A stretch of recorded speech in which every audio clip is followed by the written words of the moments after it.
April 10th, 1912, Southampton, England. You've been queuing on this dock since dawn, and you can't stop staring, because nothing you've ever seen is this big.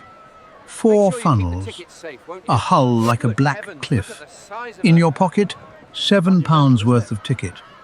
Everything else you own is in one canvas bag. You're going to America. You don't know what happens in 5 nights. Nobody does. Right now there is only the ship, and they say she's unsinkable. Before you board, a doctor grabs your chin, eyes, scalp, tongue, 3rd class only, 1st class walks straight on. If you've got trachoma or lice, America sends you back, and the shipping line pays. So they check you here on the gangway, like livestock. Stamp, you're through. Your ticket cost about £7, a month's wages. For that, a bed, 4 meals a day, and a new life on the other side of the Atlantic. Inside, you follow a steward down and down into a corridor so long the end disappears. The crew call it Scotland Road. Your cabin sleeps 4. White painted steel, 2 bunk beds, a wash basin, an electric light. You flick it on and off twice, grinning. Most people down here have never had electricity at home. And here's what the films don't tell you. 3rd class on Titanic is better than 2nd class on most other ships. Real mattresses, fresh linen, roast beef and plum pudding upstairs. Half the people down here are about to eat better than they ever have in their lives. Noon. The whistles blast. You feel it in your ribs. As Southampton slides away, there are shouts. The suction from Titanic's propellers snaps another liner, the New York, clean off her moorings. She swings toward you. 80 feet. 60. Tugboats scream in. The gap closes to 4 feet and holds. Some of the older sailors mutter that a near miss on departure is a bad omen. You laugh it off. Everyone does. Afternoons watching the Atlantic past at 22 knots.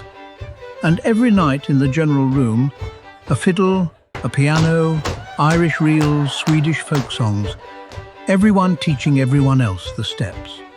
Sunday evening, April 14th, the temperature drops hard.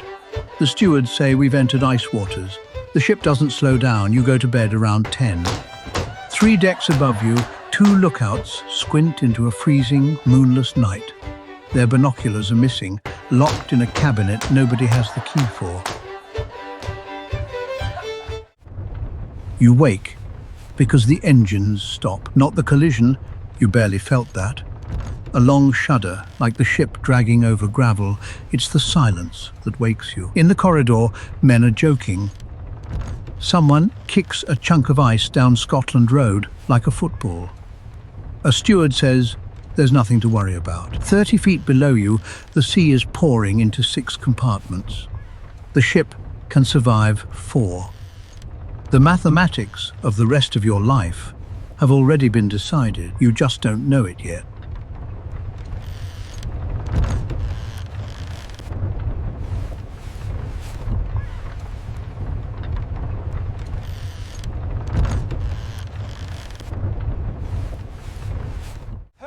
Half past midnight, lifebelts on, women and children to the boat deck.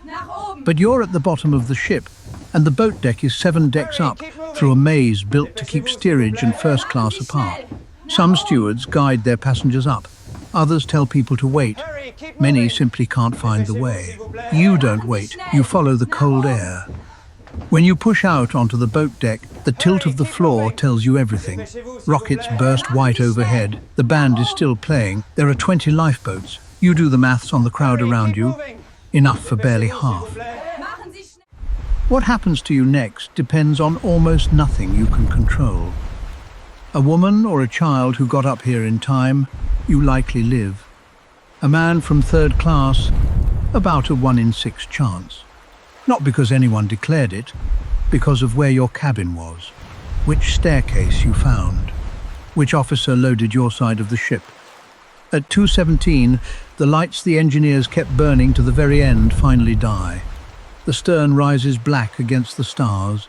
Then the loudest sound you've ever heard as the ship tears in two.